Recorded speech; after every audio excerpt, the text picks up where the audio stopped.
kedu relationship between you and your Igwe?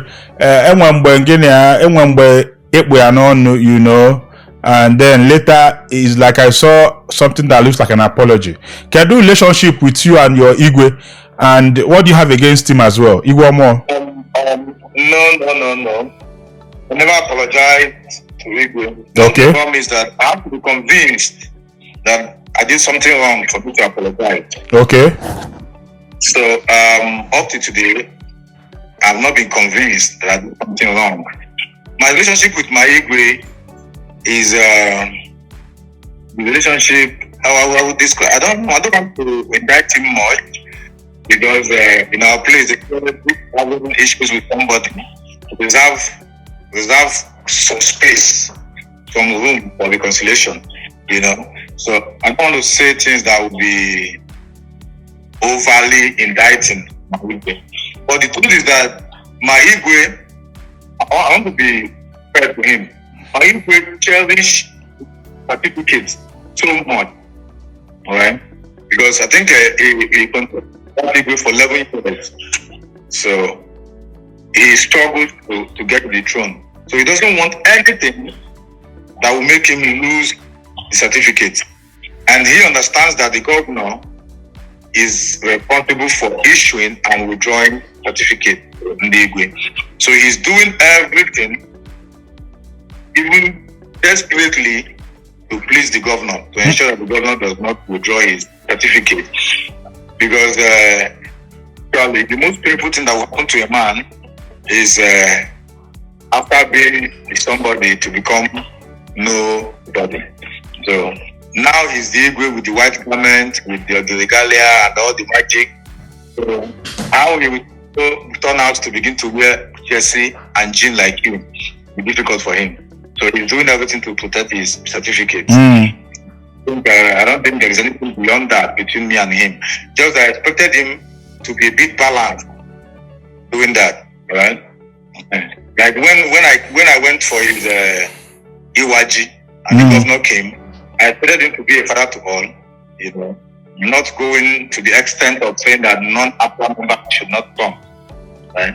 In that video, after that event, I had the opportunity of watching his own copy of what happened that day, because he had the camera and he was live on Facebook.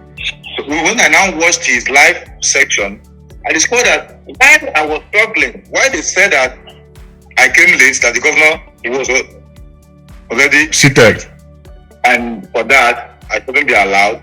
Why they were struggling, the Federal House member representing Oyi Ayamelum, Honorable Maureen Gwacham, the woman who seconded the motion she didn't know. He came in and she was allowed. I didn't even know. But when I watched Igwe's clip, I saw that while I was struggling to gain access to my Igwe, she came in and was allowed definitely because she's Abga. But for as much as I know, my Igwe is supposed to be Omor and Abga.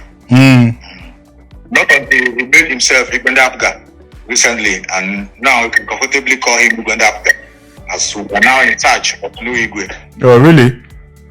Yes. We want somebody who would, with the standard we have for the Igwes. I will tell you, my uncle, Peter Udemezwe, was the former Igwe before this Igwe. What made him Igwe was that he had issues in the village and people were arrested, including him. Then he made calls.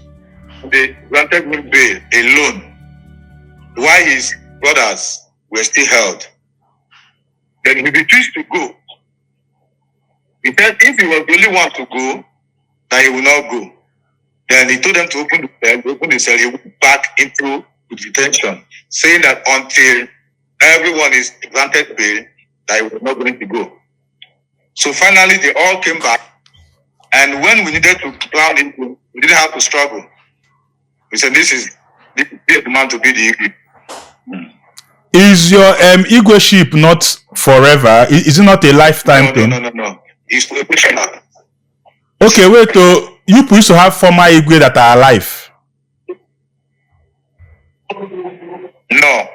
No, it's traditional. That Igwe is gone, and he is late, even though Igwe don't die. Okay, yes. So why are you saying that Unacho another Igwe now? Igwe now. What is that? We need an Igwe that will be like the previous Igwe we used to know. That is our standard of Igwe. We are not used to an Igwe that would say you are no longer my son because you are not Abga. Party affiliation. Yes. So we don't want such Igwe. The constitution that established the thrones of Igwe, even as of today in Anambra State, has it clearly pronounced that Igwe must not be partisan. That is your job as Igwe. You don't have to identify with the party and now be okay. Okay now? You don't know. Look at the implication of what our Igwe is doing. Assuming that tomorrow, that for instance, George Moralo wins the governorship seat of Anambra State. That he has made Omor an enemy of the state government. Okay. Pray for everybody and let them go and do their faith. Alright? So what he's doing is not acceptable to Omor. It has been clearly stated it's not acceptable, and accountability has been to appear before the elders, to explain himself before the elders, before they pass their judgment on him. So